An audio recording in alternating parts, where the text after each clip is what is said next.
Logical discrepancy ಅನ್ನೋ software ಗುಂಪನ್ನು ಮುಂದಿಟ್ಟುಕೊಂಡು ಆಯೋಗ ನಡೆಸಿದ ಪ್ರಜಾಪ್ರಭುತ್ವದ ಕಗ್ಗೊಲೆಗಳು ನಮ್ಮ ಮುಂದಿವೆ. ಎಸ್ಐಆರ್ ನೆಪದಲ್ಲಿ ಬಿಜೆಪಿ ತನ್ನ ವಿರುದ್ಧ ಮತ ಚಲಾಯಿಸಬಹುದು ಅನ್ನಿಸಿ ಕರ್ನಾಟಕದ ಪ್ರಮುಖ ಜಾತ್ಯತೀತ ಪಕ್ಷಗಳು, ರೈತ, ದಲಿತ ಮತ್ತು ಕಾರ್ಮಿಕ ಸಂಘಟನೆಗಳು ಒಂದಾಗಿ ಎಸ್ಐಆರ್ ವಿರೋಧಿ ಜಾತ್ಯತೀತ ಪಕ್ಷಗಳು ಹಾಗೂ ಜನಪರ ಸಂಘಟನೆಗಳ ಒಕ್ಕೂಟವನ್ನು ಕಟ್ಟಿಕೊಂಡಿವೆ. ಈ ಒಕ್ಕೂಟ ಸರ್ಕಾರ ಮತ್ತು ಚುನಾವಣಾ ಆಯೋಗಕ್ಕೆ ಒಂದು ಪತ್ರ ಬರೆದಿದ್ದು ಹಲವು ನ್ಯಾಯಯುತ ಬೇಡಿಕೆಗಳನ್ನು ಮುಂದಿಟ್ಟಿವೆ. ಕರ್ನಾಟಕದ ಜನಸಂಘಟನೆಗಳು ಕೇಳ್ತಿರೋ ಪ್ರಶ್ನೆಗಳೇನು, ಅವರು ಮುಂದಿಟ್ಟಿರೋ ಬೇಡಿಕೆಗಳೇನು, ಇಲೆಕ್ಷನ್ ಕಮಿಷನ್ ಎಂದಿನಂತೆ ಆಡಳಿತಾರೂಢ ಬಿಜೆಪಿ ಪಕ್ಷದ ಕೈಗೊಂಬೆಯಾಗಿ ಕೆಲಸ ಮಾಡುತ್ತಾ ಅಥವಾ ಹೋರಾಟಗಾರರ ಎಚ್ಚರಿಕೆ ಮನೆದು ಬಡವರ, ದೀನದಲಿತರ, ಅಲ್ಪಸಂಖ್ಯಾತರ ಹಾಗೂ ಮಹಿಳೆಯರ ಸಾಂವಿಧಾನಿಕ ಹಕ್ಕನ್ನು ಉಳಿಸುತ್ತಾ ಅನ್ನೋದು. ನಮಸ್ಕಾರ ವೀಕ್ಷಕರೇ, ನಾನು ಗೌರಿ.ಕಾಮ್ಗೆ ಸ್ವಾಗತ. ನಾನು ಹಾರಿಸ್ ಸೋಕಿಲ. ವೀಕ್ಷಕರೇ, ಕೇಂದ್ರದ ಆಡಳಿತಾರೂಢ ಬಿಜೆಪಿ ಸರ್ಕಾರ ಸ್ಪೆಷಲ್ ಇಂಟೆನ್ಸಿವ್ ರಿವಿಷನ್ ನೆಪದಲ್ಲಿ ಅಂದ್ರೆ ಎಸ್ಐಆರ್ ನೆಪದಲ್ಲಿ ದೇಶದ ಬಡವರ, ದಲಿತರ ಹಾಗೂ ಅಲ್ಪಸಂಖ್ಯಾತರ ಮತದಾನದ ಹಕ್ಕನ್ನು ಹೇಗೆ ವ್ಯವಸ್ಥಿತವಾಗಿ ನಾಶ ಮಾಡ್ತಿದೆ ಅನ್ನೋದನ್ನು ನಾವು ನಿಮಗೆ ನಿರಂತರವಾಗಿ ಹೇಳ್ತಾನೆ ಬಂದಿದ್ದೀವಿ. ಲಾಜಿಕಲ್ ಡಿಸ್ಕ್ರಿಪೆನ್ಸಿ ಅನ್ನೋ ಸಾಫ್ಟ್ವೇರ್ ಗುಂಪನ್ನು ಮುಂದಿಟ್ಟುಕೊಂಡು ಆಯೋಗ ನಡೆಸಿದ ಪ್ರಜಾಪ್ರಭುತ್ವದ ಕಗ್ಗೊಲೆಗಳು ನಮ್ಮ ಮುಂದಿವೆ. ಆದರೆ ಈಗ ಕೇಂದ್ರದ ಆಡಳಿತ ಪಕ್ಷದ ಈ ಡಿಜಿಟಲ್ ದಬ್ಬಾಳಿಕೆಯನ್ನು ಮಟ್ಟ ಹಾಕೋಕೆ ಅಂತಲೇ ರಾಜ್ಯದ ಪ್ರಮುಖ ಜಾತ್ಯತೀತ ಪಕ್ಷಗಳು, ರೈತ, ದಲಿತ ಮತ್ತು ಕಾರ್ಮಿಕ ಸಂಘಟನೆಗಳು ಒಂದಾಗಿ ಎಸ್ಐಆರ್ ವಿರೋಧಿ ಜಾತ್ಯತೀತ ಪಕ್ಷಗಳು ಹಾಗೂ ಜನಪರ ಸಂಘಟನೆಗಳ ಒಕ್ಕೂಟವನ್ನು ಕಟ್ಟಿಕೊಂಡಿವೆ. ಈ ಒಕ್ಕೂಟಗಳು ಚುನಾವಣಾ ಆಯೋಗದ ಕಾಲರ್ ಹಿಡಿದು ಪ್ರಶ್ನಿಸುವಂತ ಒಂದು ಖಡಕ್ ಪತ್ರ ಬರೆದಿವೆ. ಅಂದಾಗೆ ಎಸ್ಐಆರ್ ಹೆಸರಲ್ಲಿ ಆಗ್ತಿರೋದೇನು ಮತ್ತು ಒಕ್ಕೂಟದ ಡಿಮ್ಯಾಂಡ್ ಏನು ಅನ್ನೋದನ್ನು ಎಳೆ ಎಳೆಯಾಗಿ ಬಿಡಿಸಿ ಹೇಳ್ತೀನಿ.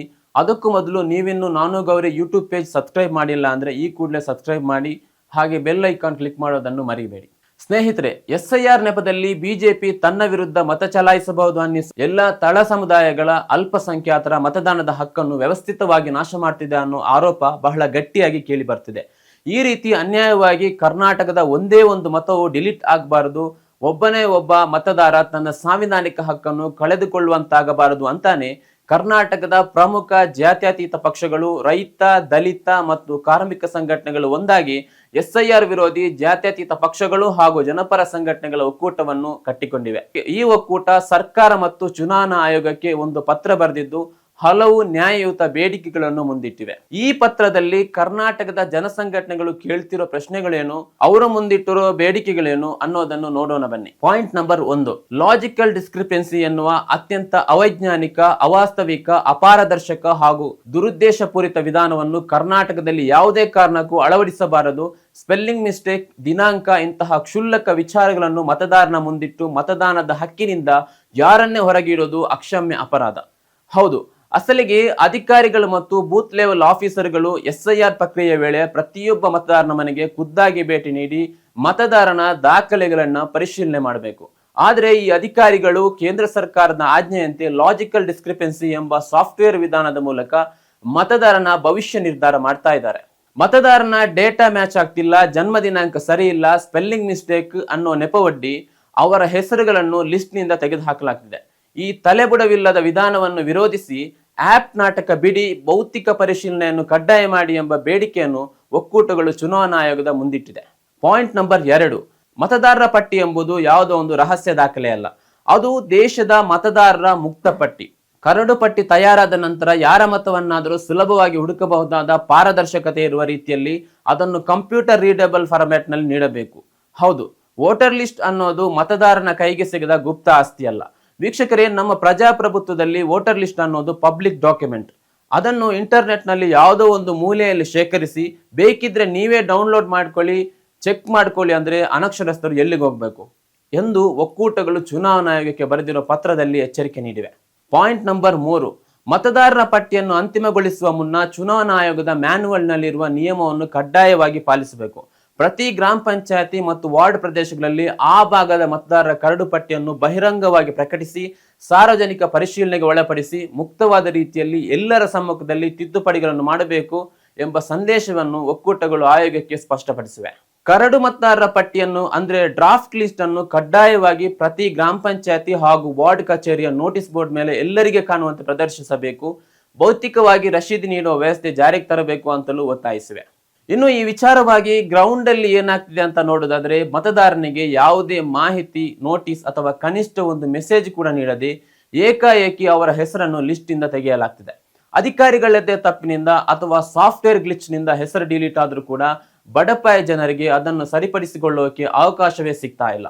ಇದು ನೇರವಾಗಿ ಅವರ ಮೂಲಭೂತ ಹಕ್ಕಿನ ಉಲ್ಲಂಘನೆ ಅಲ್ಲದೆ ಮತ್ತೇನು ಅನ್ನೋ ಪ್ರಶ್ನೆ ಜನಸಂಘಟನೆಗಳು ಮತ್ತು ಒಕ್ಕೂಟದ್ದು. ಈ ವಿಚಾರವಾಗಿ ಒಕ್ಕೂಟಗಳು ಮತದಾರನ ಗಮನಕ್ಕೆ ತರದೆ ಹಾಗೂ ಸೂಕ್ತ ಕಾಲಾವಕಾಶ ನೀಡದೆ ಯಾರ ಹೆಸರನ್ನು ಮತದಾರರ ಪಟ್ಟಿಯಿಂದ ತೆಗೆಯಬಾರದು, ಒಂದು ವೇಳೆ ತೆಗೆಯುವುದಾದರೆ ಅವರಿಗೆ ಅಧಿಕೃತವಾಗಿ ನೋಟಿಸ್ ನೀಡಿ ಅವರ ಕಡೆಯಿಂದ ಉತ್ತರವನ್ನು ಕೇಳಲೇಬೇಕು ಎಂದು ಬಲವಾಗಿ ಆಗ್ರಹಿಸಿವೆ. ಇನ್ನು ಪಾಯಿಂಟ್ ನಂಬರ್ 4, ಈ ಪ್ರಕ್ರಿಯೆಯನ್ನು ಕೊನೆ ದಿನಗಳಲ್ಲಿ ನಡೆಸಬಾರದು, ಕನಿಷ್ಠ 1 ವರ್ಷಗಳ ಅವಧಿ ನಿಗದಿ ಮಾಡಬೇಕು. ಮತದಾರರ ಪಟ್ಟಿಯ ಪರಿಶೀಲನೆ ನಡೆಸಿ ಕರಡು ಪಟ್ಟಿ ತಯಾರಿಸಲು, ಕರಡನ್ನು ಸಾರ್ವಜನಿಕ ಪರಿಶೀಲನೆಗೆ ಒಳಪಡಿಸಲು ಹಾಗೂ ಅಹವಾಲುಗಳನ್ನು ಸ್ವೀಕರಿಸಿ ಅಂತಿಮ ಪಟ್ಟಿ ತಯಾರಿಸಲು 6 ತಿಂಗಳು ಸಮಯ ಇರಬೇಕು ಎಂದು ಒತ್ತಾಯಿಸಿವೆ. ವೀಕ್ಷಕರೇ, ಕರ್ನಾಟಕದ ಜನಸಂಖ್ಯೆ ಸುಮಾರು 7 ಕೋಟಿ. ಈ 7 ಕೋಟಿ ಜನರ ಮತದಾರರ ಪಟ್ಟಿ ಪರಿಷ್ಕರಣೆಯನ್ನು ಆಯೋಗ ಕೇವಲ 1-2 ತಿಂಗಳಲ್ಲಿ ಬುಲೆಟ್ ಟ್ರೈನ್ ವೇಗದಲ್ಲಿ ಮುಗಿಸೋಕೆ ಹಾತೊರೀತಾ ಇದೆ. ಇಷ್ಟು ದೊಡ್ಡ ಮಟ್ಟದ ಇಡೀ ರಾಜ್ಯದ ಭವಿಷ್ಯವನ್ನೇ ನಿರ್ಧರಿಸುವ ಕೆಲಸವನ್ನು ಚುನಾವಣಾ ಆಯೋಗ ಇಷ್ಟು ತರಾತುರಿಯಲ್ಲಿ ಮುಗಿಸಿ ಕೈ ತೊಳೆದುಕೊಳ್ಳುವ ಸಂಭ್ರಮವಾದರೂ ಯಾಕೆ? ಇದರ ಹಿಂದೆ ಕಾಣದ ಕೈಗಳ ಒತ್ತಡ ಇದೆಯೋ ಇಲ್ವೋ ಅನ್ನೋದನ್ನು ನೀವೇ ನಿರ್ಧಾರ ಮಾಡಿ. ಇನ್ನು ಒಕ್ಕೂಟಗಳ ಕೊನೆಯ ಹಾಗೂ ಅತ್ಯಂತ ಸೂಕ್ಷ್ಮ ಪಾಯಿಂಟ್ ನಂಬರ್ 5, ಈ ಸಂಪೂರ್ಣ ಡಿಜಿಟಲ್ ಪರಿಷ್ಕರಣೆಯಿಂದ ಅತಿ ಹೆಚ್ಚಿನ ಸಂಖ್ಯೆಯಲ್ಲಿ ಮತದಾನ ಹಕ್ಕನ್ನು ಕಳೆದುಕೊಳ್ತಾ ಇರೋರು ದಲಿತರು, ಕೂಲಿ ಕಾರ್ಮಿಕರು, ಅಲ್ಪಸಂಖ್ಯಾತರು ಹಾಗೂ ಅಲೆಮಾರಿಗಳು ಮತ್ತು ವಿವಾಹಿತ ಮಹಿಳೆಯರು. ಈ ವರ್ಗಗಳ ಮತದಾನವನ್ನು ವ್ಯವಸ್ಥಿತವಾಗಿ ಕೈಬಿಡುವ ಹುನ್ನಾರ ತಕ್ಷಣ ನಿಲ್ಲಿಸಬೇಕು. ದಾಖಲೆಗಳ ಗಂಭೀರ ಸಮಸ್ಯೆ ಎದುರಿಸುತ್ತಿರುವ ಈ ವರ್ಗಗಳು ಪ್ರಜಾತಾಂತ್ರಿಕ ಪ್ರಕ್ರಿಯೆಯಿಂದ ಹೊರಗುಳಿಯದಂತೆ ವಿಶೇಷ ಸರಳ ಕ್ರಮಗಳನ್ನು ರೂಪಿಸಬೇಕು ಅಂತ ಒಕ್ಕೂಟಗಳು ಒಕ್ಕರಲಿನಿಂದ ಒತ್ತಾಯಿಸಿವೆ. ಪತ್ರದ ಕೊನೆಯಲ್ಲಿ ಒಕ್ಕೂಟಗಳು ಚುನಾವಣಾ ಆಯೋಗಕ್ಕೆ ಒಂದು ಸಾಫ್ಟ್ ವಾರ್ನಿಂಗ್ ಕೂಡ ಕೊಟ್ಟಿದ್ದಾರೆ.